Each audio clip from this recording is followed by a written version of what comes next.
Yan dito pa mga boss, yung isang salot pa dito is yung baboy damo. Aluy. So ayan mga boss, nandito ako ngayon sa aking mga pananim na niyog. At ayan, linagyan ko nito dahil sa daan to. Ayan, kung maririnig niyo, kung maririnig yung anong ingay dyan, yan yung mga basta lalagyan ko to nito kasi may mga salot ditong dumadaan, walang pakialam sa mga pananim. Hindi naman ako nagagalit, respeto lang sa kung dadaan kayo dito sa daan namin, sa pananim ko dito sa may lupa ng aking ama, dadaan kayo, kung may kalabaw kayo na may karga, huwag nyo naman pakain yung yung mga tanim kong nyug, kasi daan to yan, linagyan ko na doon kasi ubos na yung dahon nya, kasi pinagkakain ng kalabaw na dala ng may dala na kalabaw dito binabagsak. Basta alam niyo na yan kung ano, pero pag sinagad talaga nilang pasensya ko, damay na talaga to mga boss. Yan, nandun pa yung mga pananim ko. Yan, nandun alam nyo naman kung ano, gubat na dun, no? Dun yung mga pananim ko, nandun pa yung iba, medyo masukal na dun, pati papunta dun. Dito lang talaga yung ang pangit ng tubo dito sa may daan, dahil yun na nga, may kalabaw na may dalang ganyan, nag-iingay, inaano nila dito, binabagsakan ng, alam mo na. Kaya yun, masama yung loob ko dito dahil sa mga niyog ko, naapektuhan din. Ano? Dito gubat ang ingay ng ng iyang-iya. Boss, linisan. Yan mga boss, linisan natin yung pananim kong nyug. Yan. Dito sa may malayo-layo sa daan ay tignan nyo yung tobo. Malalaki niya yung mga nyug dito. Samantalang dun sa daan, walang mga dahon at saka parang naninilaw dahil nga pinakain ng kalabaw yung mga dahon, kaya hindi ganito yung tobo, hindi tulad dito, no? Sobrang patay na. Sayang naman yung iba, parang mamamatay pa nga kung hindi maagapan, di ba mga boss? Kahit naman sino siguro, kahit naman siguro sino mga boss ay medyo yung ating isip pag ganun nangyari pa. Kahit naman siguro sino, sasama yung loob pag ganito yung mangyari sa pananim niyang iba, yung hindi yung kalikasan yung may gawa ng tao, hayop ng tao, parang walang respeto kahit dumadaan, diba? So ngayon, linisan ko na lang to. Maganda sana kung hindi na ng kalabaw dun sa may daan, tulad dito. Ang ganda ng tobo niya mga boss, tingnan nyo ito, diba? Napakaganda.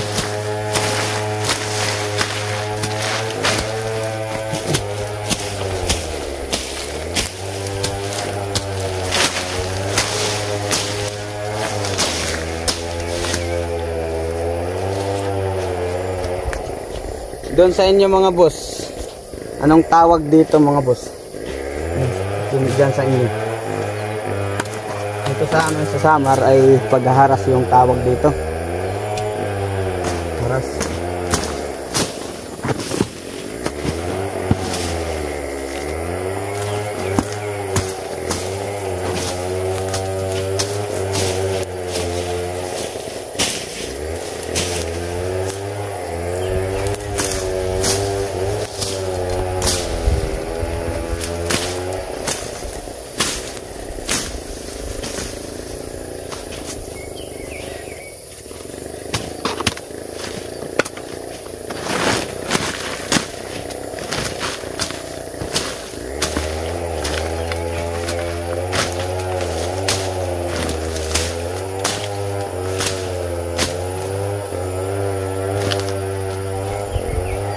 Ato dito, mahadsan niya iba.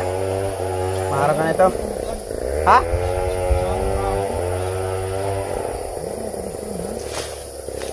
Oh.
Yan, dito pa mga boss, yung isang salot pa dito is yung baboy damo.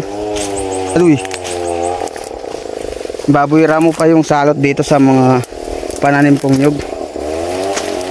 Kung noon sa unang video ko dito ay hindi po na, yung unang dalaw ko lang bago yung ganitong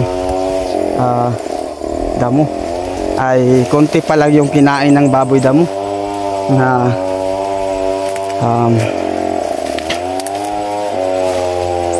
nyug. Pero ngayon sobrang dami na yung bagong kinainan o kinuha na kahit pananim na at wala nang laman ay kinukuha pa rin ng baboy damo.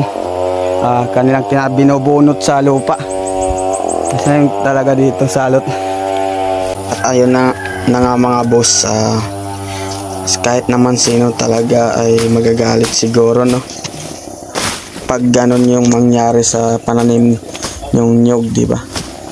Kasi sa illegal kasi dali mga boss, bato illegal, kaya ayun, dali bato. Kahit hindi na sa kanila lupa ay kinukuhanan pa rin nila ng kahoy.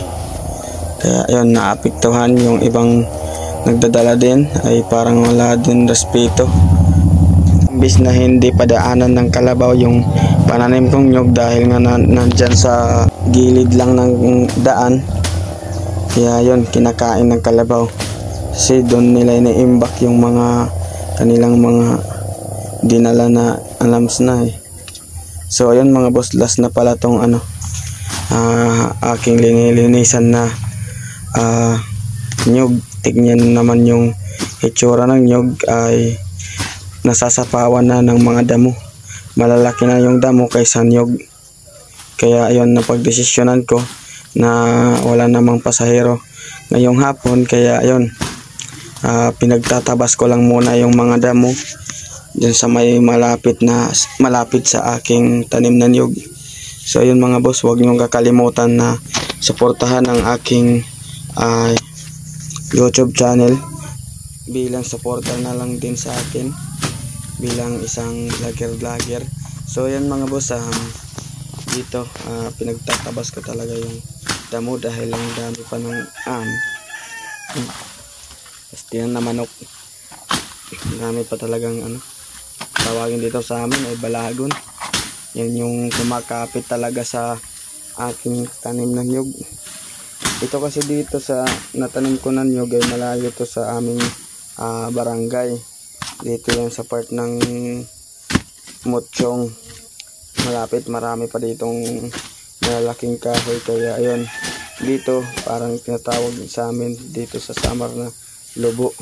Part siya ng gubat na kahit makahoy ay mayroon siyang lupa, hindi talaga lahat bato. Kaya yun, pwede siyang taniman mga puno. Kasi pagmamayari pa to ng aking lolo. Yun. Noon kasing panahon ay kung sino yung mauna dyan sa lupa na yan, tapos siya yung nakaumpisa na kuhanan ng malalaking kahoy at maging isang ganap na tawag dito sa amin ay lubo, ay sa kanya na yan nung una pang panahon yun. So ayun, nagpatuloy ng aking papa hanggang ngayon, at ako naman ngayon na yung humahawak dito dahil pinaniman ko ng nyug. Layo kasi to, pinapalibutan to ng mga gubat na yung paligid niyan, malalaking puno. Kaya kung maririnig nyo yung sinasabi ko na mayroong iyang ay isa pong yung sinso, makina namumutol ng kahoy. Diyan sila sa may malapit sa aming lupa. Kahit naman sawayin ay hindi pa rin sila na na sinasaway sila. Matitigas kasi yung ulo, pero pabayaan na lang natin mga boss. May darating din sa kanilang sakuna kanilang pag kasi hindi sila nagpapasaway. So ayun mga boss, hanggang dito na lang yung aking voice over. Wala na akong masasabi dahil paulit-ulit na lang yata yung aking sinasabi. So ayun, maraming salamat sa sumuporta, and bye bye, thank you.